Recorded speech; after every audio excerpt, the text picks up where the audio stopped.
Hey there, thank you. Welcome to the Film Fan Club Show. I'm Sam Carrico. I gotta say, my virtual audience is looking good tonight, but not as good as a Zack Snyder movie, am I right?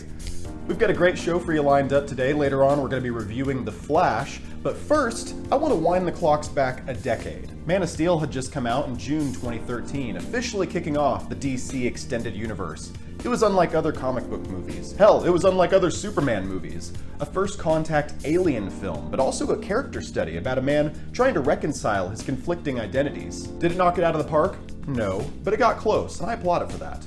But the MCU has already been a thing for 5 years at this point, and the DC execs, they want their equivalent. Instead of a traditional sequel, director Zack Snyder was tasked with a Batman vs. Superman movie, only for the studio to tear it apart in the edit bay, and then blame him for the movie's failure. It's like ordering a pizza with your favorite toppings, then your roommate takes half them off and complains that it's bland. The meddling got even worse with the next film, Justice League. We all remember Warner Brothers forcing Snyder out of the director's chair and replacing him with Joss Whedon. How'd that work out for you guys? Funny enough, both Zack Snyder's director's cuts of Justice League and Batman vs. Superman were much better received than the original versions, and I can't help but wonder where we'd be now if we'd gotten those versions first. But the damage is done. James Gunn is in charge now and a reboot is on the way. Huh, a Marvel guy coming in to fix a DC mess. Where have I seen this before? So how would they end the DCEU? It was clear what the fans wanted. No, but instead of giving us the Justice League sequel we all deserve, they're ending the franchise with The Flash. That's like ending The Office with a spin-off about Moe's on the farm. Wait, didn't they try to do that? This Flash movie, by the way, comes after 9 years of development hell. 9 years! We're not trying to make the next Avatar here. And I'm not even mentioning Ezra Miller's multiple controversies. It's like they're trying to audition for a spot on Real Housewives. But how was the actual movie? Well, at least there was a great opening sequence thanks to Ben Affleck. Too bad the rest of the movie was like watching a train wreck in slow motion, almost literally. Horrible CGI, a sequence with babies that was more terrifying than The Exorcist, and Ezra Miller's acting skills made me wonder if they'd been cloned from 2 bad actors. And speaking of clones, having 2 Ezra Millers in this movie is almost as bad as having 1 Brie Larson. On the bright side though, the script is funny sometimes, and seeing Michael Keaton back as Batman is always good, but they just don't seem to understand what we love about Keaton as Batman. Gone is the gothic production design, the shadowy cinematography, and the overall tone of the Tim Burton movies. It's like trying to make a remake of Titanic with nobody getting wet. And I don't care what anybody says, having Supergirl in this movie instead of Henry Cavill's Superman is just plain wrong. The second act went nowhere, the villain was more underdeveloped than a roll of film from the 1920s, and don't even get me started on some of the worst cameo appearances I've ever seen. The entire Man of Steel sequence in this movie ends up being more pointless than a fucking spoon. Get it? It's like because a spoon doesn't have any points to it like a fork does. And the ending with the big surprise cameo?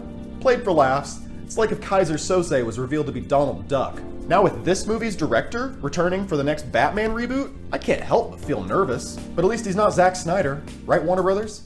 All right, we have got a great show for you lined up. King Castro is here to talk about The Flash. Castro, how you doing, man? Water. I'm good, brother. I'm good. Fantastic. Happy to see you, man. It's good to be back. Cheers. It's a pleasure. You're my go-to comic book guy. You're my go-to. It seems like DC guy. It seems like we're wearing the same shirt, so we have got the same mindset going on today. We brought you on last time to talk about the Shazam. That was the first. Shazam 2. That's right. And that was the first one to come after DC's big shakeup with James Gunn coming on board. So we talked a lot about James Gunn. So definitely worth checking out if our viewers haven't checked that out yet. But now we've reached The Flash, the big, it's happening. The universe is changing. Pinnacle, okay, of DC films. No, we'll see.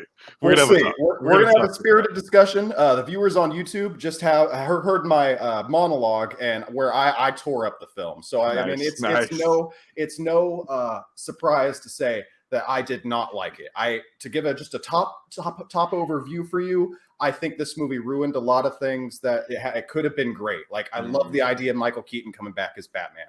I love the idea of changing the timelines. I love the idea Ben Affleck wasn't that hurt by this film, but we'll get into more of my thoughts and our thoughts and where they changed a little bit. But I want to hear just your out of the theater reaction. What was going through your head?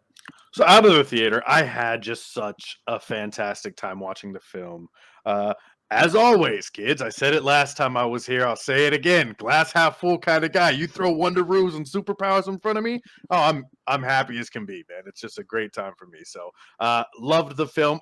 I can always nitpick, man. Always. But we got Batman, we got Flash, we got multiple Batmans. We even got some wait. But it was a good time. There's some things I had wrong with it that I didn't like. But overall, man, I enjoyed myself. Way more than Shazam 2 at that. That was my next question. I was going to ask where this lines up because you know me, I'm a Zack Snyder guy. I went in, and especially whenever you throw in elements of like you got Batman from Batman versus Superman, you got you're revisiting sequences from Man of Steel in this movie. Sir. So I'm like, I'm a Zack Snyder guy. I love Man of Steel, love Batman versus Superman, the Ultimate Edition, and of course Zack Snyder's Justice League to me is a masterpiece. So I was like, you're playing with fire here, Flash. You were playing with fire here, and not only I think does it disrespect those movies in this film, this movie itself is just not as good as any of those. The worst one. I'll take the theatrical cut of Batman versus Superman over this. This is crazy that you're talking this way about this film. Where does it rank for you? I want to know. So I honestly like Batman v Superman and Justice League. Justice League probably being my favorite. Batman v Superman, and then honestly, this Flash could be maybe right there with Batman v Superman, to be honest. I really enjoyed it. But I will say, kids, I'm gullible. You throw Batman in front of me, like I'm just like, oh, this is fantastic. So like it may be because Batman is in there multiple times in multiple different ways. So you know what I'm saying? Like that may be why I'm such a big fan. I'm a Batman fanboy, kids. But like I said, I really enjoyed myself. I don't see that many problems. I literally had one giant problem. Do you know what I'm saying? Do you want to get into it now, or do you want to wait until we reach that while we're discussing the plot? It's up to you. I'm ready to go when you are. Well, if it's your biggest problem, I want to hear what your biggest problem in the movie was. So my biggest problem is I obviously like one of the biggest things that I feel Snyder does a lot, and I know this wasn't Snyder directed, but it's a part of that same realm. Am I correct? Right.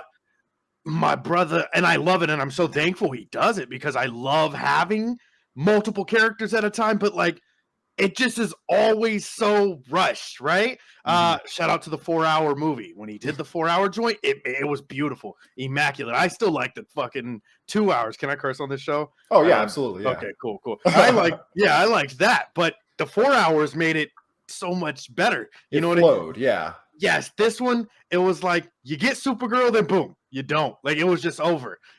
Gosh. That's a great point. That's what I mean, I guess, whenever I say the entire Man of Steel sequence, when they revisit, I guess, the Man of Steel movie, but in Batman 1989 universe with Supergirl there, that all I just felt was a big nothing burger. I thought it led to nothing. I was so hyped. It was on the posters, on the trailers. We're going to see Batman again. Went nowhere. Fucking nowhere. Wasn't she? Look, here's one of my big beefs too. Again, kids, I'm on the positive side. So I don't know what this tells you guys about the film. But wasn't she great though? Did you enjoy Supergirl?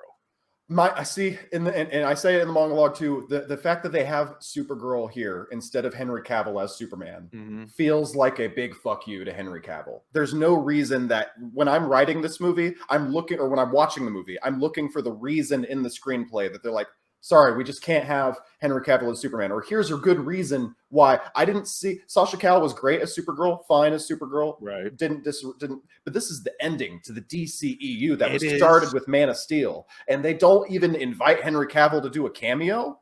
It would have been great to see him, correct? I agree with you, but here, bear this in mind, my man. It's an alternate universe. Literally, the only character that looks like the other characters is Flash. Yeah, is the Flash. Other than that, you got Michael Keaton as Batman. You know what I'm saying? Like, it makes sense to a degree. Also, are you familiar with the Flashpoint storyline? Yeah, and that's another thing too that's going to be a negative for the movie, because you look at what the original comic what happens in the original comic. You know, Thomas Wayne is Batman, and that's we could have had Jeffrey Dean Morgan as Batman in this movie. That's the comedian, right? The comedian, and he was in Batman versus Superman, so he's already Thomas Wayne, and he could have been in this movie. And so they have all these other possibilities. And so I'm like, you did this instead of those things? What? Right. I understand your points, and I agree with a lot of them, but I still had a blast, man. I loved Supergirl. Here's the thing. Okay. In the comics, Supergirl's a blonde, kind of happier gal. You know what I mean? A lot of the time. I felt this Supergirl was dark, kind of depressing a little bit. She fit the Snyder tone. you know, and I was into that. I was like, heck, we got a goth Supergirl. Like, let's fucking go. You know what I mean? No, She's she not was goth, great. kids, but I thought she was good. She had the vibes. The goth was, or rather, Sasha Cal, rather, she was. She did play what kind of Supergirl they need, because this is Supergirl who's been in captivity Right. for like the first however many years of her life, ever since she's been in Krypton. So she Which- hasn't been raised with the love of the Kents, you know, Right. and that showed. She played that well. Which was still also a really cool nod to the comic books, right? You know what I mean? Superman was the one in captivity. Yeah. Had no energy, was weak as can be. I just thought that was a really cool nod to the original storyline. We didn't get it all, but we got slight little nods. You know what I mean? Did you? So we're kind of just doing top line stuff. We'll get into more plot details in a second. Sure. But did you like overall? It seems like you liked the way they handled Michael Keaton's Batman. He's introduced. He doesn't want to help.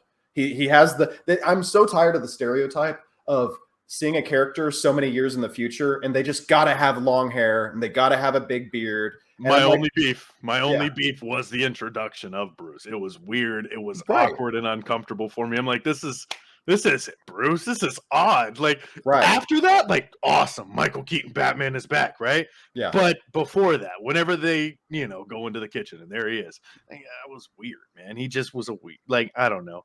It wasn't for me, but Right. that's okay. I don't know. No, I'm with you on that. I think that the having It was the long hair, awkward. and he didn't want to help. But even though he's already saved Gotham, they wanted to do two things at once. They wanted him to be Jake Skywalker from The Last Jedi. They wanted him to not want to help. And then they also simultaneously wanted to have it be like, no, he's already mission accomplished Batman. Like, Gotham is safe, job well done. Right. So like, if he's already mission accomplished Batman, obviously he would be like, oh, there's another problem? Let me jump right in, you know? Why wouldn't he? Because the Batman we know and love, the Batman is hungry for that, especially at that point in his career. I mean, if you trace it back to like the comics, Dark Knight Returns, he's yearning for a fight. He's not one to find peace. When has Batman ever found peace, kids? That's Batman's kind of at peace. He's chilling. I mean, he's lonely, but he's chilling. You know what I mean? Yeah. Yeah, it was weird. It was I was very thrown off by that. The fight scene with the Flash and old Bruce at the beginning, it was played for laughs, and I laughed a couple times in it. It was and the whole movie's a pretty funny movie. Sometimes it's a lot of comedy. Yeah. I wanted to say, man, first off, why are you making me change my points? And like, you're making me side with you. I'm agreeing with everything you're saying. I wanted to say my only other beef with it, right, was the comedic element. I like some comedy. It's cool, man, but DC is not that for me. Okay. Yeah. And it never it will be that. That's why I loved Snyderverse so much. The moment in Justice League where Batman cracks a little joke at the end to Superman, like, I wasn't into that. Do you know what I'm talking about? There's a scene. I don't remember the joke exactly, but there was a bunch of those in the original cut of Justice League. Yeah. I remember there's a scene where, and this was a Joss Whedon thing, where like Superman says to Batman the line from the previous movie where he says, "Do you bleed? You will." And then he punches Batman, and Batman goes, "Yep, something's bleeding." And I'm like, ugh, so just don't do that. Like, that's weird to me. But I'm not against comedy in film, just not these films. So I wasn't a fan of that. And a big way I didn't like it was the young Flash, 18-year-old Flash. I hated literally his entire until the very end. He got a little bit more serious, we'll get into that. And we'll get into that. Yeah. So I'm trying to think of more top line things. So yeah, I've also felt the inclusion of Batman was a little bit weird. I love seeing Michael Keaton back as Batman, but you got to know when and where to use a character like that. One of the problems, I can't remember which Batman movie. I think it was maybe Dark Knight Rises that had Batman in the sunlight a bunch. And I remember thinking that's a weird thing to do. And this movie does that too. It has Batman out in the sun a lot. In the day. Especially Michael Keaton's Tim Burton Batman with the whole black outfit, usually with the Gothic architecture. It felt very out of place, and I'm like, it just goes to show a little bit of like how certain characters are made for certain directors. Definitely. It felt weird. I will say, in Batman's time with the Justice League, right? He's more active during the daytime. You know what I'm saying? He has been. But I agree. He's a nighttime character. Like, and that's why I think Ben Affleck's Batman, it works very well in the opening scene. Like, even though he's in the daytime. But the Michael Keaton Batman, he's not really built for that as a character. I agree. But is there anything else you want to bring up before we jump into that opening scene as we go into the plot? I wanted to ask you really quick, just because we're picking at the film, what'd you think of the CGI, my guy? Oh, thank you. That's a horrible thing. Yeah, that was so bad. The thing that made me notice it was bad at first was the babies sequence. The babies Of falling through the course, air. weird That scene was by the way. terrifying. It was a very weird scene. I didn't know how to feel about it because it's like a very scary concept, the idea that babies falling to their Yeah, death. But then horrific. also it's played for laughs. But then Mm, you're taken out of it because the babies look so bad because the CGI is horrible. They look like it looks like Benjamin Button, like yeah, old man babies. Like, but it's just because the CGI is so bad. it And then was tough. whenever he goes into the Flash, Mhm. like what is it, the Speed Force? It Yeah. looks bad. Like You that. don't like how they did the multiversal So time I thing? like the idea of it. I like the idea. I could see Mm, how like if the effects were better rendered, I would probably like it. But the rendering is so bad. They look like PS2 CGI cutscenes, So it's like, I and can then see that. the fact that they bring in the cameos later, which is the whole thing, the cameos later and how bad they look because they're bringing back dead people, and it's like it looks worse than Rogue One. It looks worse than when Star Wars did it by a Right. bunch. They Yeah. weren't perfect, but I will say it brought so much joy to my heart. I can't wait to get into the cameos Okay. with you, actually. Like, it was Yeah. really cool. So I want to say really quick too. The Sure. the best the best CGI in the film, though, and I'm glad it was executed. You may disagree, you're probably gonna disagree, but it was the Batman fight scene. The big Batman fight scene, not The the big Batman fight scene at the Russia. end. Oh yeah, yeah, Russia. yeah. It did I well. enjoyed Russia. You know what I Okay. mean? I thought it was done well for that That was particular stuff. But the escape from the whole. Yeah, yeah, that was well done. That was the best. I like a team bonding kind of session, and that was yeah, a good like bonding experience for the two Ezras figuring out how to work together, and then the right. Flash, or sorry, them working with Batman, and then Kara kind of figuring it all together. I like bonding Definitely. and stuff. The Mission Impossible movies have a lot of that Bond, fun teamwork stuff. bonding Um, is good. yeah. Bonding is good.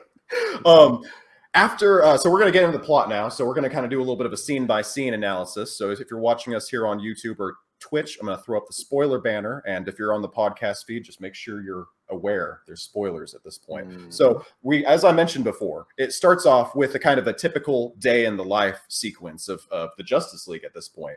We got Barry Allen. He doesn't really feel like he's a part of the Justice League, kind of. He feels like he's kind of Batman's pickup sequence. And like I mentioned, I want to say the opening sequence is really good, but it feels like such a mixed bag for me because I love Ben Affleck is great at this point as Batman. The way Okay. he's just so natural in the role. He's been doing it for however many years. And I think he said in interviews, like, I've got the role down pretty well, I think. Mhm. The seeing, Gal Gadot show up was actually pretty good. I even liked the little explanation of like, well, why isn't Superman helping? And Alfred's like, well, Superman's busy. It's like, because Right. that's the first time I've seen one of these big, shared universe movies actually acknowledge that in a real way, other than like Phase 2 MCU tried once or twice. So I Mhm. just like seeing them work together. But then we get to the babies stuff, and it was so off-putting. So is there anything else you want to talk about as we talk about just basically up through the fact when they say, when Wonder Woman comes up? So I will say opening scene, what I Yeah. did like, right? You mentioned that Flash doesn't feel like a member of the Justice League to a degree. He doesn't feel a part of things. Oftentimes in the comics and in the movies and things like that, the animated he is the janitor. I like that he addressed the fact that like I'm doing cleanup. A lot of times they have Hal Jordan and Flash clean. You know Yeah. what I mean? After everything goes down, it's like, hey, take care of this. You know what I'm saying? So I liked that he did that. The baby scene, I was trying not to skip over. Before I get to the baby scene, really quick. The scene where no, this is after. I'm so sorry, guys. I'm No, you're scattered good. all the time. The baby scene was weird. Probably one of the most awkward moments of the entire film. It really had me feeling just like, what the fuck is happening? Why is this happening? This is supposed to be serious. You know Yeah. what I mean? Not the tone of the movie. The tone of the movie, you guys already know. I wish it was more serious at times. But this is a serious thing. There's a woman falling from the building. There's like 6 friggin' children, Yeah. not children, babies falling. A dog, like a cute dog. Like this is very serious. But Flash, you're gonna choose just in the moment where you think he's about to jump and save the baby so gracefully. He grabs a hot dog, takes a bite, picks up a microwave, slams a child into it. I was closes so it. like, oh my God. That was graphic. I didn't want to ever see a child in a microwave. And we have to Hey, point out the idea of Ezra Miller doing these things too is extra off-putting, just knowing. so Jules, shout out to Jules. He couldn't be here today, guys. That's the other half of the Comic Con's podcast. Actually brought that up to me. the fact that he did that scene with the babies, and then also, I hate to do this, man, but I got to because Jules brought it up. The scene where those young girls were hollering at him. Yes, I know. It's like, oh, because it's Ezra. It's like, Yeah. he might actually went for that, and that's Oh, unfortunate. that's so funny. But Oh, I that's enjoyed so Ezra as the Flash, kids. But I'm just saying, things are a little weird right now. We gotta. That's a shame. They could. That's the thing. The two. You watch the movie, and you could. This could easily be like if there wasn't a bunch of problems with Right. them outside of it. It could be like, okay, yeah, you could be the Flash for a couple more movies now. This is, Okay. he's fine in the role. They're fine in the role. But yeah, they're very problematic. Luckily, they got that reboot, so they don't have to bring them Right. back. Anyway, my bad. Oh no, you're good. I was just going to keep going. If there was anything else, I was going to bring up. I was gonna say, yeah. So the baby scene, up to Wonder Woman, right? That's where we're going. Basically. How did you feel about the lasso of truth? My wife had discussed it with me. I thought it was a bit corny, which is fine. Mhm. My wife, she thought it was funny. What she liked about it, right? I'm working on getting my wife into comics, guys, and every time she has any kind of feedback, I'm just loving every bit of it. Yeah, you know yeah, what yeah. I'm saying? So what she liked is that it gave us a chance to take a deeper look into the bat, which Mhm. oftentimes in the films it's more exterior when you get to look into the bat. Like, it's because of a situation around him. It's never him confessing it with the Yeah. mouth. You know what I'm Yeah. saying? And in that moment, and also later we get some more in-depth looks at Batman. But you know what I'm saying? He he revealed, like, I got too much of an ego to ever thank somebody or whatever. That was She good. liked that. She liked that. Yeah. I liked that part. And then the second half felt a little bit more like what the audience would think of Batman versus what Batman would. Because I don't know Right. if he was like muttering to himself, he was like, oh, if I really wanted to save Gotham, I should donate to a bunch of causes or something like that. And I'm Right. like, that doesn't feel like it's probably true. Like, I'll say that. But That's I valid. don't think Batman would think that about himself and then because not do that. he's very, Yeah. strict in his ways of thinking of what he believes in what he's doing. You know what I'm Right, saying? right. There's no, waving back and forth like, is this the right thing? Like, or is this a better plan? Like, no, Batman has his plan. He's set and he's dedicated to And it. the way the lasso of truth works is it's your truth. It's what you Right. believe to be true. Mhm. You are passing a lie detector test because you're talking on the lasso. It's not like an objective truth. It's not like it's what's a complicated math number, and you can't just wear the lasso of truth and then know it.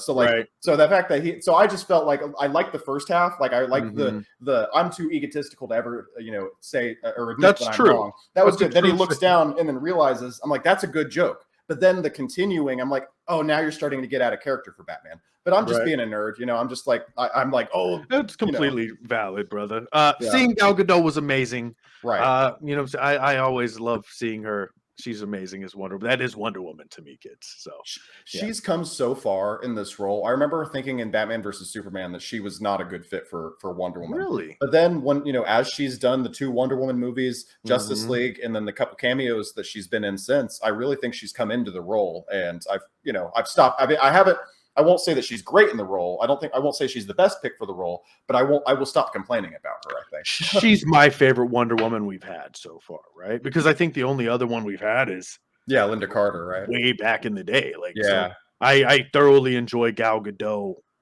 This iteration of Wonder Woman currently. I'm ready to see who's next, right? It's Mhm. sad that, we've basically, I know we're trying to move on. Oh, you're good. It's sad that we basically have built up these characters, the Ben Affleck, the Henry Cavill, the Gal Gadot, Ezra Miller.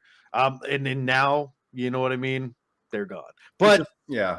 trust in gun, kids. Again, we'll see. So let's talk about the introduction of the Flash's family into the story.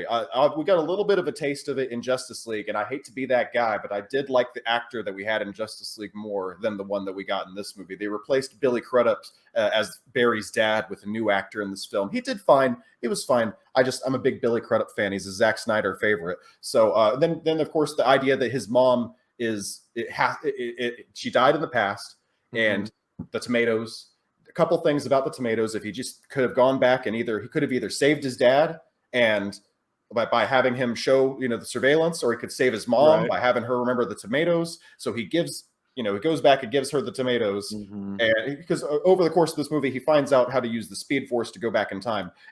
So pause as in my recap. Does he Okay. learn how to use the Speed Force for the first time in this movie, or is he just getting further with his knowledge. So that's something they could have expanded on way better. Yeah. I agree.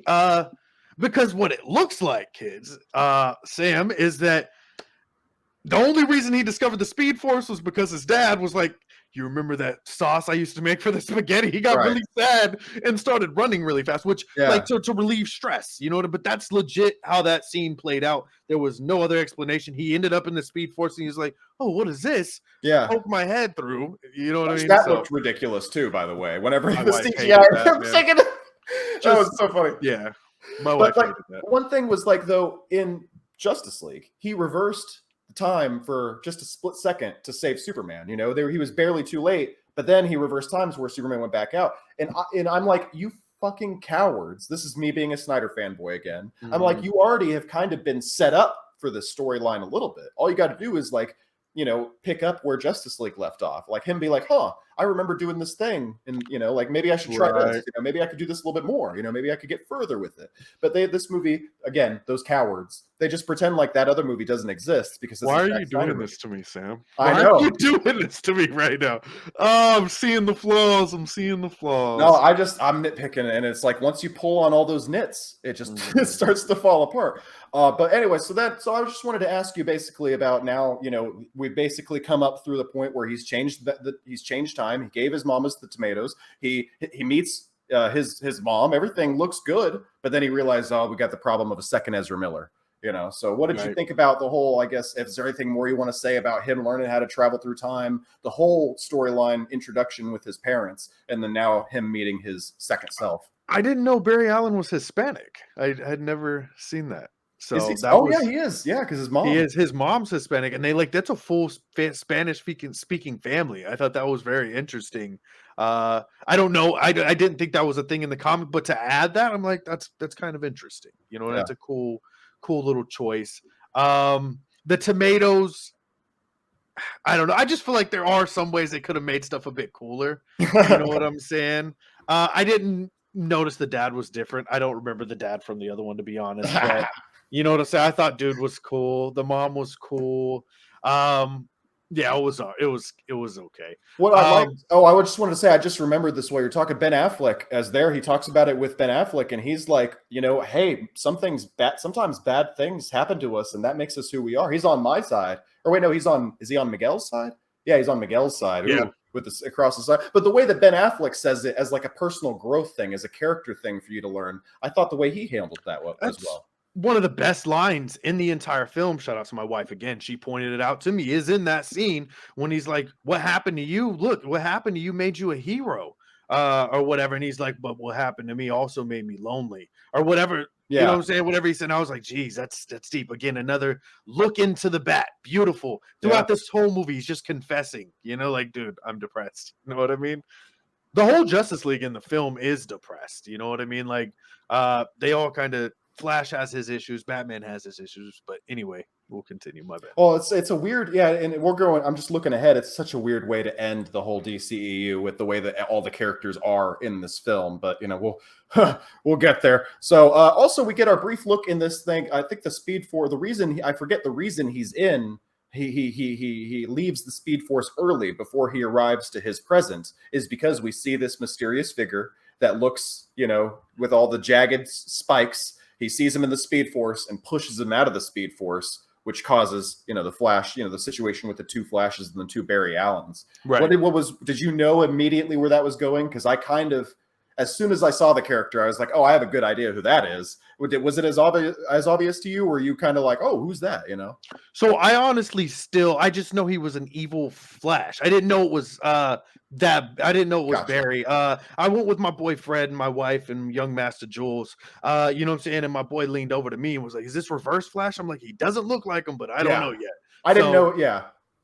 You know what I mean? So I didn't know who he was immediately, but you know what I'm saying? Obviously we learned later on. Yeah, I was like, but I thought that was an interesting setup, but also I was like, oh, I bet that's him from the future. And there's another movie that does it way better, and we'll get there. Trying to figure out where where we are in the thing. So yeah, they basically he realizes where he is. We get the two berries interaction, and I think they wanted the two berries to be a lot funnier than they were. They had a couple of good singers, but for the Right. most part, it was like, oh, we got two Ezra Millers now, you know? So this is I talked to you a little bit about this, man. This was one of my biggest issues with the entire film. I hated, shout out to Ezra Miller. He did his thing in all three roles, right? Right. But I hated young Barry. But also they displayed the differences really well. I want to point that out, right? Yeah. The reason I hate young Barry is because he's so immature and always cracking jokes. I hate like, why do you do that? I want to That was so annoying as hell. It was horrible, cringe. But he was so different because he was raised differently in a different environment, right? The Right. Barry we know and love in this film, didn't have his parents. He didn't have his mom, and he lost his mom and he lost his dad. You know what I mean? Really sad story. Versus the Barry in the other universe, you know what I'm saying? Like, literally grew up with them. He's kind of a spoiled brat in college. Like, they did that really well to me. I thought that was cool. And, he acts like a spoon-fed, a silver spoon-fed kind of kid. You're making me like the movie again, man. Because now I know you're making me not like it, and we'll see how this ends, man. I know we're both gonna be like right in the middle because like what happens when you take that character that you just described? He's so spoiled. He hasn't had the loss of his mom and dad. So what is he gonna do when he's faced with adversity for the first time in his life? And he's got these godlike powers. Right. He's like, oh, I can fix that. Yes, Whereas, yes. and that's why he becomes so jaded, and he becomes meanwhile, our Barry, who has gone through all that loss and all that suffering, and he starts this movie when he meets his other self. He's already a better person than him because you can already see how our Barry is a hero. Other Barry is just a spoiled kid. Yes. And he's like, fuck, this Bruce was right. I do have to let my mom die. So I think the character journey on paper that they put him through, I think you're making me like it a lot more, especially. There's some things in this film that were just done like that pretty well, man. You know what I'm saying? That I feel like a lot of people are probably gonna miss, but the differences in between the characters was executed very well, and the reasoning why made it so much deeper for me. You know what I'm saying? When you look at the fact that he had his family and then he didn't have his family, he got that love. Our Barry didn't get that love, man. It was taken from him. He's awkward. He doesn't know how to talk to people. This Barry lives with roommates. He has friends, which I hate every single one of them. I hate them. They were just like him. Losers. They were horrible for me. Yeah. But you know what I'm saying? I did like the I'm not even gonna pull up my leg, but the leg scene, that was kind of funny for 10 seconds. And then again, funny occasionally. Right. I'm trying to think where we are. So basically, so the two Barrys realize what they need to do. They try and search for the Justice League. The Justice League aren't there. And that brings us to, I think, his last option is Batman. So he goes to meet Bruce Wayne. Is there anything you want to mention? Really quick, I don't want to skip past this very important part. Right before they do search for the Justice League, right? We're at the scene where, the two Flashes are meeting, blah, blah, blah. They're in the room. They have the room scene. You get to know the Flash a little bit. Then it's like, hey, what is today? This is the day I got my powers. We need to go get you your powers. You know what I'm saying? And so you get into this whole thing of like, they go to the college and, young Barry gets his powers. And then Flash, huge thing. Yeah, we got to bring this up, man. Our Flash loses his powers. Yeah. Which creates a huge thing in this film. Like, I'm so glad you brought that up because I don't know how did you like that side quest? Did you not like it? How did you? Why did that Barry need to get his powers before they knew Zod was there? Is my thing. Because I guess it was the date because there's like the Back to the Future thing. He didn't want to mess anything up. Okay, I get it. We only have one shot when the lightning is going to strike, and then then they do it again later. You know? To me, that's very scary, though, man. Like playing with time in the universe. Say this was a real situation. It's not, kids, but I'm the type of guy that loves comics so much. I got to make it real. But say this is a real situation. Me and you are faced with it. And it's like, I don't know you have power or you should have powers, dude. I don't know your universe. I need to let things, like, honestly, to me, like, you let things play as they should. Yeah. It's how that should probably have worked, but that's not how it worked out. You know what I mean? But that's okay. One thing they do too in this movie, I don't think they quite understand, is if you do something and do you create, like it's the Avengers Infinity War Endgame, whichever one goes into it? Do you create a new timeline where there's a new version of you, or is it like that's you? When you go back to the future, you will have new memories. Like, what is it? Is it? Are you creating a new multiverse universe, or are you creating a new timeline? The movie later doesn't seem to on, understand. not to spoil anything, but a bit later on, I think we got to see that visually as Barry kept going back trying to change things in time, and it would create new dimensions. Oh yeah. New dimensions. So my question is, when our Barry eventually got to the present, was it going to just be his universe again, but he's created a new universe, or was it going to be he was going to wake up and there wasn't going to be a second him anymore, and his mom was also going to be there? We never get to that point. I don't know. I know in New 52, I don't know if I'm answering your question at all. I know in New 52, right, which was created, if I'm not incorrect, they're going to kill me if I am, was created because of Flashpoint. One of them was, yeah. I don't know if it was New 52, but one of them was. He went back and things were a bit different. Yeah, everything went a little bit. They combine. I think if I remember correctly, in Flashpoint in the comics, they used that to do the opposite kind of. They had multiple different universes going on, and they wanted them all to be merged into one. So they used Flashpoint to do that. Right. And yeah, again, it's just like I don't know what the movie, and the movie never quite makes clear what the exact, again, we're just getting into nerdy shit, but like it's like these things are important. They are. They matter to us, guys like us. You know, it's valid. Anyway, so you liked the whole side quest of him having to get his powers back, basically, because I thought it just took up some time that could have either been cut from the film or they could have spent that time elsewhere. Agreed. They definitely could have spent it elsewhere. That was one of my only beefs. Other beefs with the film was that, like I said, there were places where I was like, dude, I could have used more. Like, Supergirl had one bonding moment, right, with the team. Other than that, like, unless you count the fight scene as like, oh, we're bonding, but she didn't like them at that moment, you know, or she didn't even know who they were. So, like, I would have loved more time with her. Great point. Batman never talked to her. Not once in the film. He never had a conversation with Superman. Wow. Yeah. And like that would have been really cool, right? Seeing Michael Keaton's Batman, who was in a universe that, as far as we know, at least in the previous two Tim Burton movies, there were no superpowers in that universe. Right. So what happens when Michael Keaton's Batman is faced with that? The movie just kind of skirts around that by not having him talk.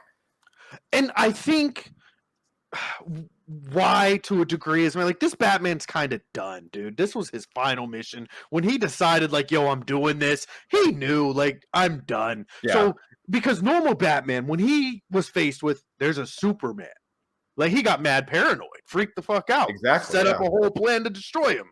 You know what I mean? Like, this, so Batman's just like, whatever.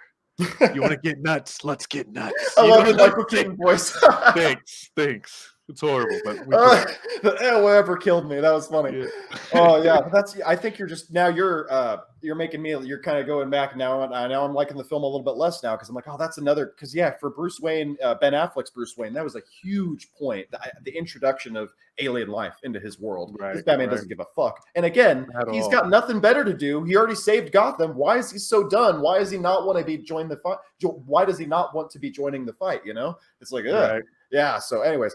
So that brings us so that they can't assemble the Justice League. They loses his powers, then they go to meet Bruce Wayne, and we get the whole. I think we already kind of talked about it a lot with the fighting. You know, him meeting Bruce Wayne. They fight a little bit, and then they eventually. Awkward. They don't even convince him to help. They just go. They break into the Batcave without his permission, but then he knows that he's there also. Yes. So it's like they've kind of got his approval. Yeah. You know? He's watching them on the camera. I do want to say one thing really quick. Sure. Alfred, is dead in this film. Michael Keaton's Alfred, also in real life, is dead. Unfortunately, R.I.P. Rest in peace. I found the slight nods to Alfred very beautiful. Yeah. The bells. There was no reason for them to do that. Like to bring up the fact, like, what are all these bells? I felt in my heart, maybe I'm just a weird fan, that that was a nod not only to in the universe Alfred, but also Michael Keaton's Alfred, who couldn't be there. You know what I mean? Like, I thought it was beautiful, man. Like, what are these bells for? Like, should we ring them? Maybe we'll get somebody to serve us. Like, I thought that was beautiful, man. And that's anyway.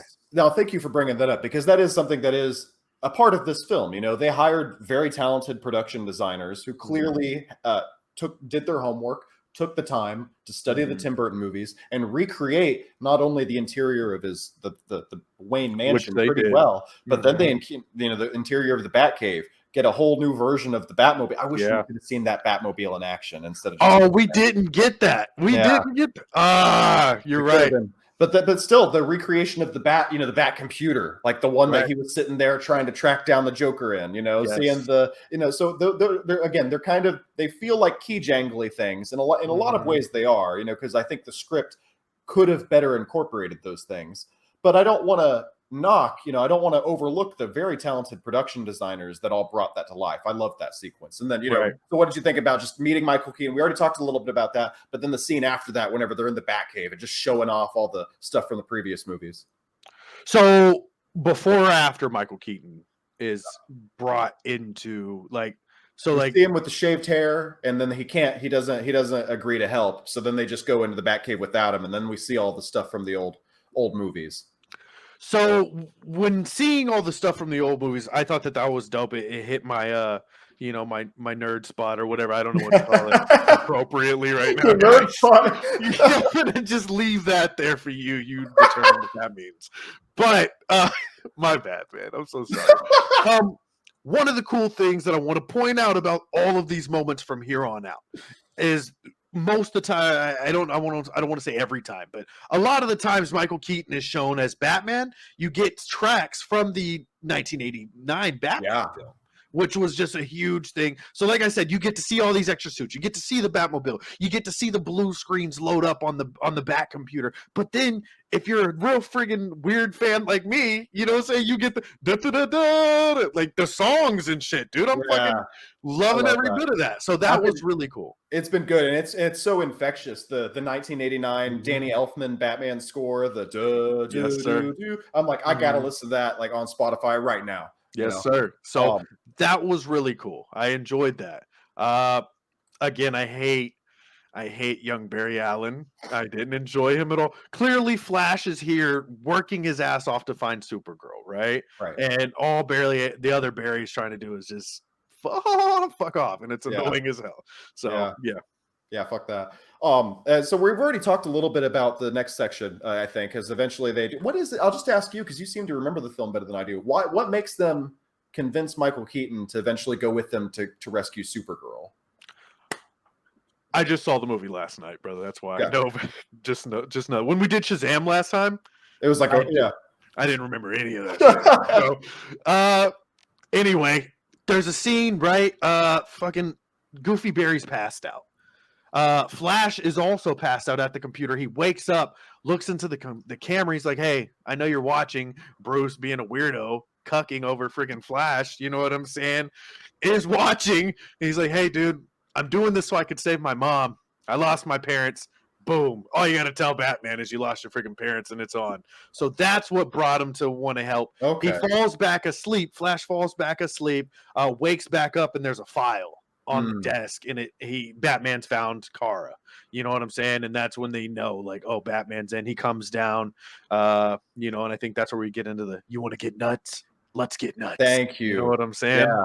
And I that seemed like a little bit of a cringy line in the trailer, because I'm like, oh, the delivery wasn't quite there. But then watching it in this movie in context, I have to say I kind of liked it better. I liked it a lot. My nerd itch the whole time, dude. They're just giving me everything I need, and it was great. I loved it.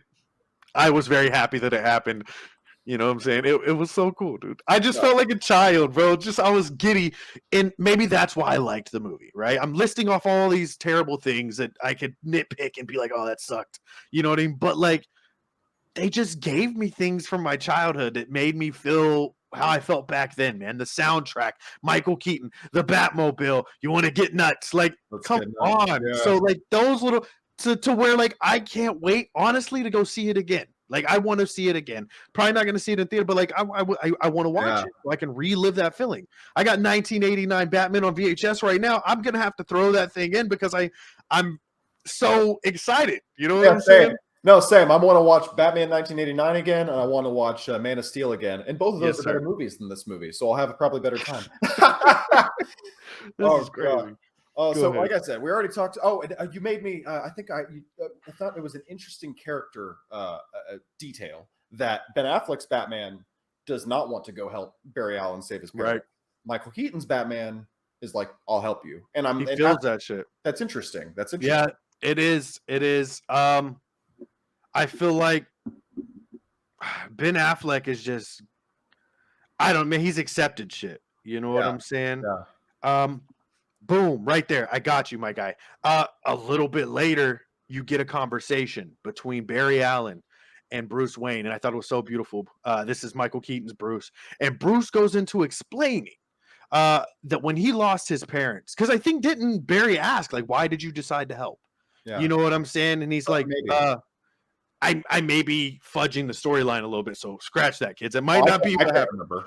but it's good writing if that's how it went. I feel it would have been better. But he goes into explaining like, I lost my parents at a young age. That's why I started doing what I did. You know what I mean? That's why I became Batman, so nobody else would have to go through this type shit. But to be honest, now I don't know what I would be without that tragedy, basically. You know what I'm saying? Yeah. So I don't know. I don't remember what the fuck we had talked about. That was to tie into something you had said Yeah, previously. well, no, because Ben Affleck. 'Cause I can't remember. I don't know if you're misremembering what Ben Affleck said at the beginning of the movie, or if Michael Keaton did have this conversation in the middle. Because I thought it was just interesting that Ben Affleck did not want to help Barry, and then Right. Michael Keaton does. So I was like, I wonder what that difference is. What changed in the two Batman's lives that one will help and one So won't? that's what I was trying to say, is that I feel Ben Affleck has accepted, you know Oh, what okay, I'm saying, gotcha. his Yeah, yeah, parents' yeah. death. And the other one, as I say, he doesn't even know who he is without that tragedy. He's still living through it. Yeah. He you know what I'm saying? He, even though he's done being Batman, like he's still fucked He's still there. kind of living in a what if Yeah. kind of scenario. Yeah, yeah, yeah. I don't know Okay. if that's why, but that's what makes sense in my head. Yeah, hopefully that makes sense to you guys. I don't It's know. just very interesting character stuff. They didn't have to do it, and they did. It was good. And then Right. we already talked a little bit about this next section. Them going to Siberia, rescuing Supergirl. We get our introduction. Oh, you're not Superman. I'm Kara Zor-El or whatever her name is. And Right. we get the whole introduction. What do we do, Batman? We try not to die. I do like. I guess I'll say the. Barry being in love with Supergirl was funny. I enjoyed it. Him like, oh, our Yeah. kids don't want to see this. Like your kids, what? And then the design of the Batplane is just badass. I Oh, love seeing the Batplane leaving the yes. hangar, and then the way it rotates, like as the ship like internally Such a cool rotates. feature. It was You're so talking cool. to me right now. You're Yeah. getting me excited. That whole scene was awesome. I loved how reliant, right, Barry was on Bruce. Yeah. In the bat plane, or the Batwing. You know what I'm saying? Yeah, On the yeah, yeah. way. And he's like, what are we doing? Like, what's the plan? He's like, I don't know. He knows. You know what I'm saying? He's like, ask him. Like, no, you ask him. They're first off both fucking terrified. You get the little scene where they drop down. You know what I'm saying? He's like, your Yeah. parachute's attached to your seat. And he's like, oh, my parachute, where's yours? Fucking badass Batman just dropping down, bro, with the wings. So Yeah. awesome. And then like shit hits the fan, and they're like, yo, you brought it up. What do we do, Batman? What do we do, Batman? The whole scene. And he's asking Batman because he knows, like, Yeah. he's the man with the fucking plan. Do what he says and we'll be okay. You know what I'm saying? And I love that they kind of weighed heavy on that. Do you want to get into the fight scene at all, or? This fight scene in Siberia or the Yeah. one with Zod? Oh yeah, you can get into the fight scene with Siberia for sure. I thought it was awesome. I loved the corny, because I do think it's absolutely corny, the wings and the blocking. It's bulletproof wings, but I love that they did it. It's so 1989 Batman. Yeah, And it's I'm the glad same that- design as the one Yeah. from whenever he does it in Batman Returns. I love it. I was so satisfied that they stuck with it, because obviously technology's different and it could have been way better and he could have did this or that, but like, no, they said, fuck it, we're going to do the wings. I looked over at Jules, who didn't grow up on 1989 Batman. He was like, what the fuck is this? This is lame. You know what I'm saying? But I'm like, you just don't get it, kid. Yeah, You know what I'm saying? Like, it was so cool, man. So I loved that. For some reason, he uses a tape measure to help them escape. I thought that was corny, but I was there for it. Like, I don't know. I loved it, man. I had a great time with that whole entire scene. Kara, she throws the same punch multiple times. Weird flex, but she was cool as shit when she got introduced. When that fucking sun hit her flesh, bro, and she charged up. I was in. She has that I'm sad look going for her, man, and it was on. It was on, my guy. Yeah, beautiful actress, by the way. My goodness, I totally understand why No, Barry of 2013 has a crush on her. Totally get it. And I no, did like the added touch. We all know about Superman. He's powered by the sun, so she looks hmm very frail. And they bring her out, and I want to almost make a mirror of, because I feel like they do it in Batman versus Superman as well. There's a scene where I think Superman gets blown up by the nuclear you're right. bomb, and then hmm he does like the thing in front of the sun, and I'm like, oh, I want to create like a Tumblr GIF of the two of them. Please do. Yeah, That'd be absolutely cool. I would love to see that. I'm saying, it's good but shit. I love the imagery. again, paying homage though to the original storyline where you get that scene where they go into the bunker and Yeah. Superman's sick as fuck, dead looking, and then he gets out in the sun and he doesn't necessarily get buff yet, but like it really cool, really cool. Yeah. I think I can't remember. I'm just kind of skipping over the movie because we've been going for about 50 minutes at this point. We've So been we going, got yeah. I'll just check.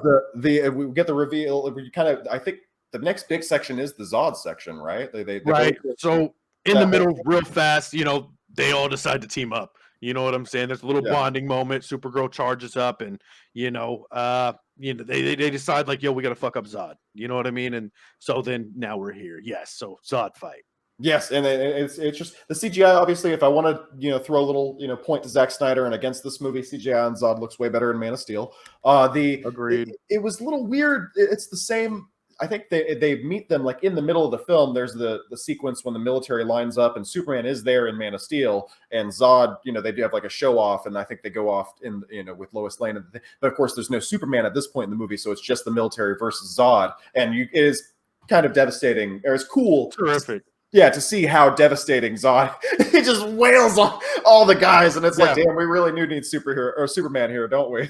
No, again, I love translating stuff over to real life when it comes to comic books, man. And yeah, just imagine being in a situation like that where this dude's just demolishing a full military, no Yeah. problem at all. You know what I mean? Guns, tanks, don't matter, bro. Like you're done. That is absolutely the most scary thing ever.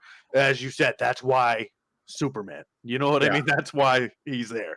I felt the fight scene in that whole thing. Whenever we get to are we on the fight scene with Oh yeah, Kara just and all? basically the next thing Okay. I'm going to talk We'll about just is wrap how it. they all die. So you can talk Okay. about anything before that. God, spoilers. There it is, kids. That's the movie. No, but you know what I'm saying? Rushed a little bit. You're right. CGI was a bit horrible. I still had fun. I don't care. I enjoyed it.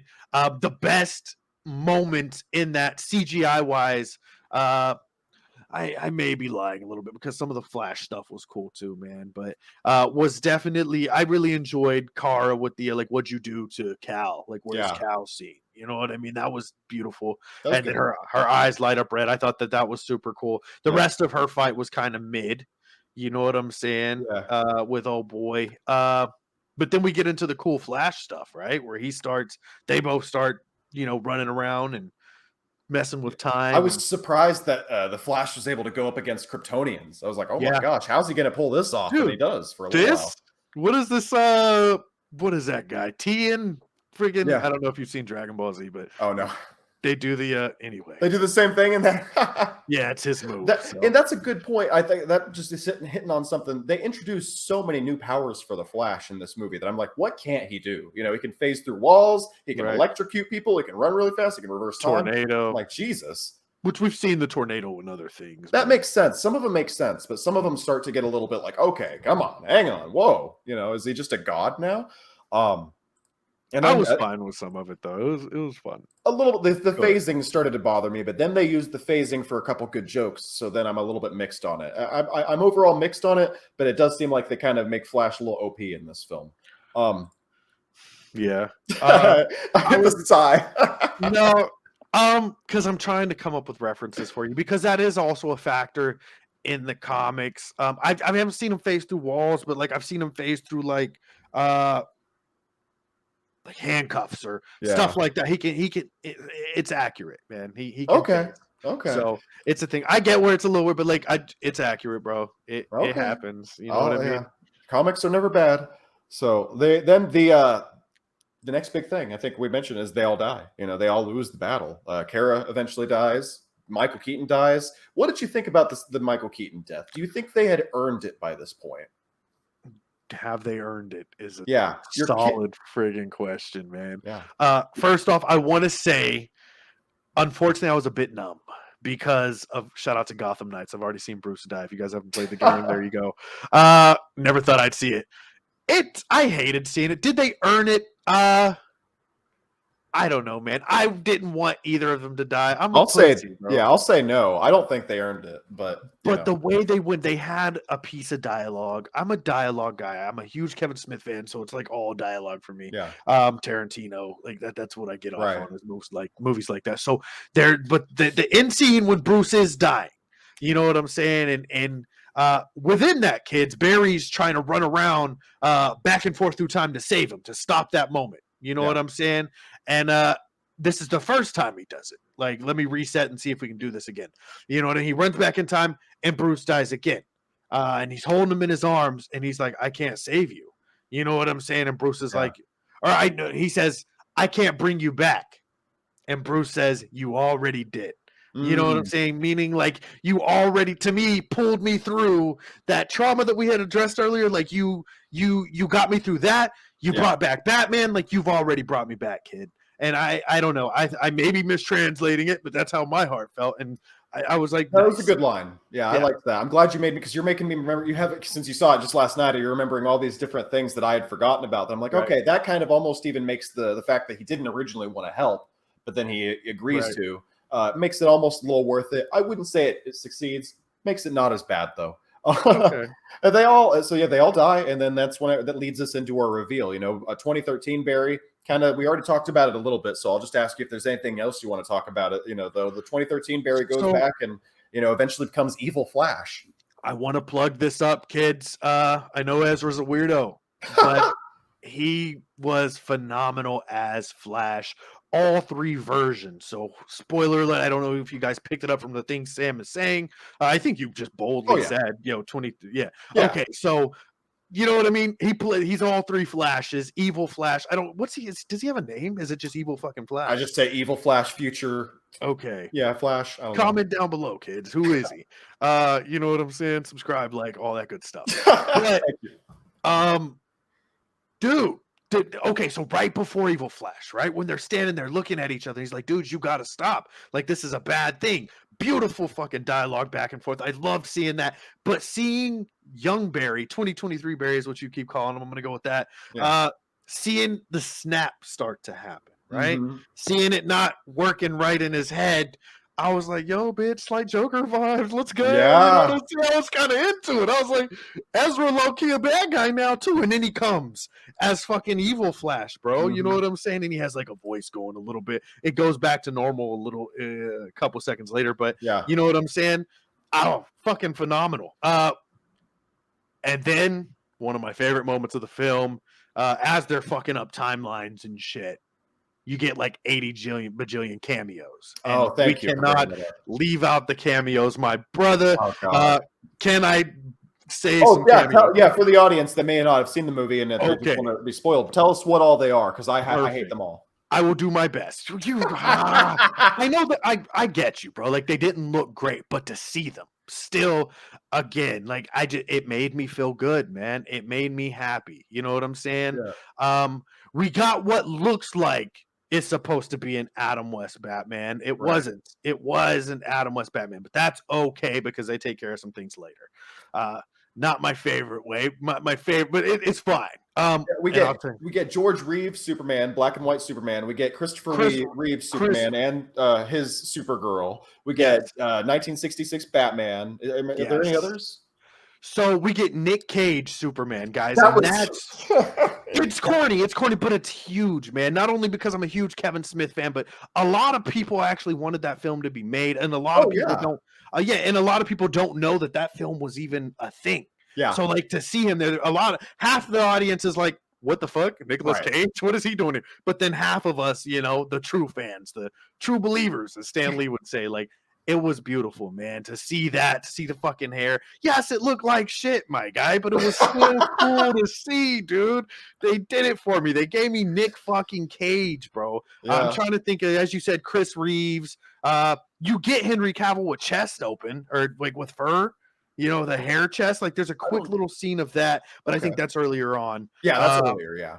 Anyway, I think that's all the fucking cameos in that moment. You know what I'm saying? There's one more big cameo.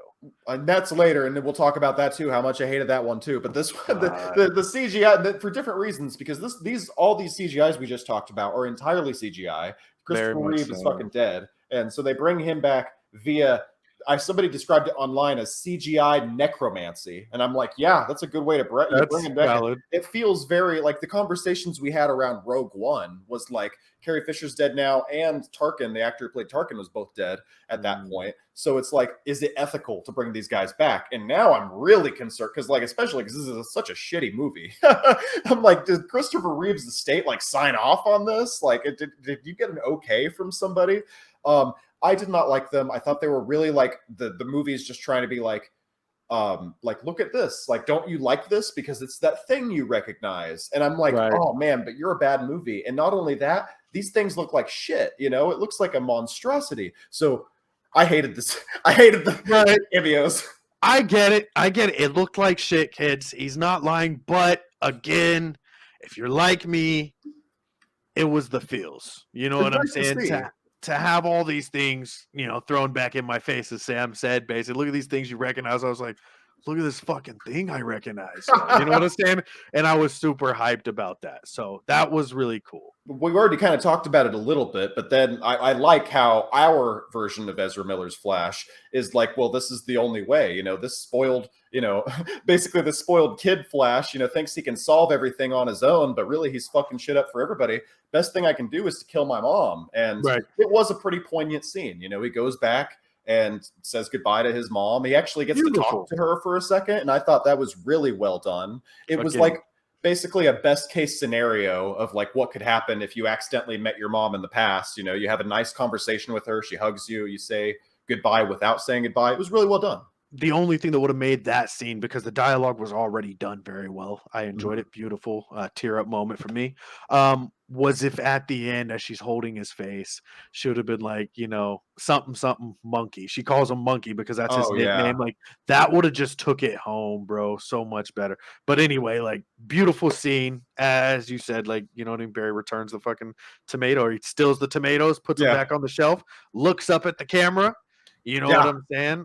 Yeah, that was great too. Yeah, and that's our next reveal is that we go back. We don't see it in that scene, I don't think, but then we go back and it's his father's court date now, and Barry's late, of course. Yeah, Barry's late, but he had to kill his mom. I love saying that. He had to kill his mom, but he was able to change one thing, and he made it to where his dad. I don't know how they explained that he made his dad look up, but his dad looks up now, and now there's evidence to corroborate his alibi. So his dad is now saved and released from prison. And I thought that was a pretty quick solution to that storyline. Right. It made sense, and it was pretty well done. I mean, I don't have a lot of complaints about that.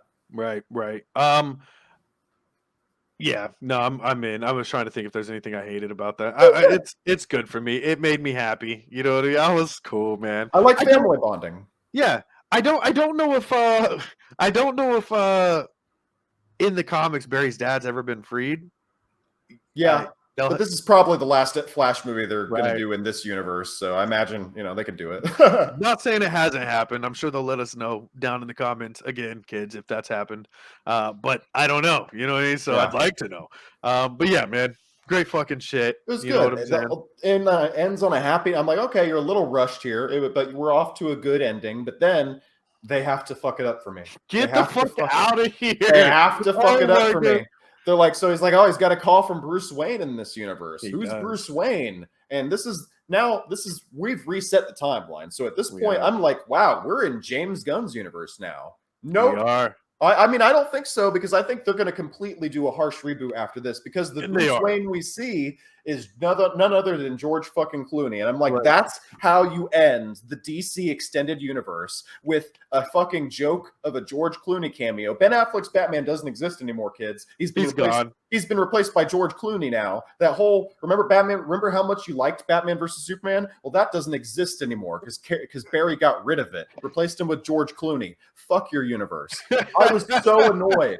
I will say my least favorite Batman of all time is George Clooney. But again, kids, with the feels, when I saw him, I was happy. You couldn't have brought Val Kilmer. You know what I mean? He can't talk. And he looks like he's melting. right now. So like you couldn't have brought the guy. Sorry, kids. George Clooney was the right choice unless you wanted to have Keaton just be Batman now. So Yeah. you know what I'm saying? Which for 10 seconds, all right, so for the first couple of seconds, I was like, oh, this is Ben Affleck. And then I was like, oh no, dude, this is fucking Keaton. And then next thing you know, that smooth tone comes over. I can't do George Clooney, but you Yeah. know what's fucking Yeah. sexy ass voice. God damn, he's a gorgeous man. And you look great. He looked phenomenal. But the salt and pepper going on, you know. Yeah, but I hope I get like that man one day. I'm nowhere near him now when he was young, so it probably ain't gonna happen. But you know what I'm saying? Shout out to Clooney. Sam hated it. I was happy. I so fucking fangirled out. It was cool. The fact that they literally erased Ben Affleck's Batman from the timeline and replaced him with George Clooney for a joke, and that's how you end the DC extended universe. We could have had Justice League 2. We could have had Justice League 2. You gave us this. What the fuck? What I will say is what made me even more mad was the end scene, the after credit scene, right? I didn't stay for it, so tell us what happened. Okay, so damn, I hate that you didn't see it. I waited a full whatever how long it takes to wait for fucking credits. You guys have done it before. You went to a Marvel movie, kids. You know what I'm saying? I sat there, and next thing you know, it's Flash and fucking Jason Momoa, Aquaman, coming out of a bar drunk. Aquaman falls into a fucking puddle. He's like, I'll just sleep here, kids. And Barry Allen basically looks at the game, he'll be okay, and goes on about his fucking day. Bitch, I waited 3 or 4 minutes. My wife doesn't want to be here, guys. She doesn't want to see this shit. You know, that did nothing for me. I was waiting for a James Gunn reveal. Something big, something important. Yeah. Which we did get one, I think, yesterday. I don't know when it came. I think it was yesterday. So the guy who directed this Flash movie, you're probably going to hate this. Yeah. Is directing Batman Brave and the Bold. Oh my God. Fuck that. Yeah. It's coming soon, kids. You still got Matt Reeves. Is it Matt Reeves? Yeah, Matt Reeves with Batman 2. Can't wait for that. That's going to be great. I love how bad you are. It's beautiful. It was a good movie, though. I enjoyed it. What do you rate it? Let me get that from you. Oh, God. This is below a 5 out of 10 for sure. I think in the group chat with my friends, I said a 3 out of 10. It was very bad. I did not like the movie at all. And what I think happened was I think they shot the end scene with Michael Keaton as Batman. I think he was going to go back to his home universe, but now he's going to find out that Michael Keaton is Batman. And that was going to lead into Batgirl. I think that was going to be the Batgirl setup. But then they can't do that because they canceled Batgirl. So now they're like, we're just going to have it end on a joke. So I think they got, George Clooney on a whim, just like, hey, would you mind coming in for a day? And he's like, sure. And instead of a Batgirl setup, they just gave us this little joke at the end. Hated it so much. Movies 3 out of 10. Would not recommend anybody sees it ever. Go watch This is insane. Go watch Man of Steel. Go watch Batman versus Superman. Any version Across the Spider-Verse. Across the Spider-Verse. Go watch Guardians of the Galaxy 3 if you'd rather watch that. This movie sucked. I would not recommend that. Go watch Shazam too. This is horrible. This was way better than Shazam, kids. I liked it better than Across the Spider-Verse. I give it about an 8 or a 9 out of 10. I thoroughly enjoyed this fucking movie. If you look, kids, you heard what I had to say. Beautiful dialogue, some cool scenes. CGI's a little ass, but good movie, cool cameos. Go see the fucking movie, kids. Don't listen to Sam over here. This guy has a whole show about movie reviews or something. Don't listen to him, kids. I enjoyed it though. It was good. I hate that you hated it so much. That sucks. That sucks so much for me. It's what it is, What do we got next? Blue Beetle or? Yeah, we got a couple things coming up. I mean, it's just in terms of movies, I'm excited for Indiana Jones. I'm excited for Dead Reckoning Part 1. But yeah, next big comic book movie I think would be Blue Beetle, The Marvels, and then we got, I think, is it Kraven the Hunter? Does that come out later this year? That might be nice. I'm excited. It's R-rated. You know what I'm saying? I just wish with these Spider-Man films they'd bring in Spider-Man. You know what I'm saying? With these fucking villains. Yeah, I get that. Yeah, what are we messing around with a Venom movie without Spider-Man? That always bothered me. Yeah. Put Tom Hardy and Tom Holland together, man. Let's see that. I want to see Tom Holland get his little chest punch real quick, man. That's all I need, man. It's gonna be fire. I love both of those actors, man. Huge fans. But anyway, yeah, brother. King Castro, thank you so much for joining the show today, man. I think it's been a great discussion. I want to say before I still don't like the movie. I'm still giving it a negative review. But you made me like it more with the way that we discussed it. You made me realize some things that I didn't realize before. You made me pick up on some things that I had missed. So thank you so much for coming on the show. You want to tell people about Comic Con's podcast? Yeah, man, it's a podcast where we talk about all things nerdy. Comic books, movies, anime, video games, action figures, fucking hentai, whatever you want, kids. We talk about it. If it's nerdy, we're on it. You can find us on all streaming platforms, kids. That's Comic Cons podcast. You guys see it spelt down here. Here. Yeah, so There you check us out. We're also on all forms of social media, kids. Twitter, fucking Facebook, Instagram. We got a TikTok. We're everywhere, kids. Check us out. Follow us. I also stream, kids. Come see me play video games and talk about more superhero nerd stuff. Hentai. Again, you guys like that. You know what I'm saying? King Castro X gaming, man. It's a vibe. Come mess with me. Kick and Twitch. We're out here. Yes, sir. Perfect. King Castro, thank you so much. Oh, go ahead. Of course. Really quick, check out Socks On or Off podcast as well. My brother, Young Master Jules, he has his own show as well as my wife's podcast. You know what I'm saying? So let's talk about podcasts as well as Classic Wolf podcast and Oki podcast. Check out everybody, man. They're all the homies. Magnez. Got to plug up all the families, man. There you go. Got a whole network going on. I'll make sure I put links in the description of this video or in the show notes. Let me know if you need it, man. Yeah, let me know if you need it. Perfect. King Castro, thank you so much, man. It's been a pleasure. Definitely. Peace. All right. If you guys want to follow me on the various social media sites, I'm at Samuel D. Carrico on Twitter and Instagram. I'm at the Film Fan Club on Facebook and TikTok. Got a podcast feed, Twitch, but make sure you subscribe to us here on YouTube. I've been Sam Carrico, guys. Thanks so much for checking out the show. I'll see you next time.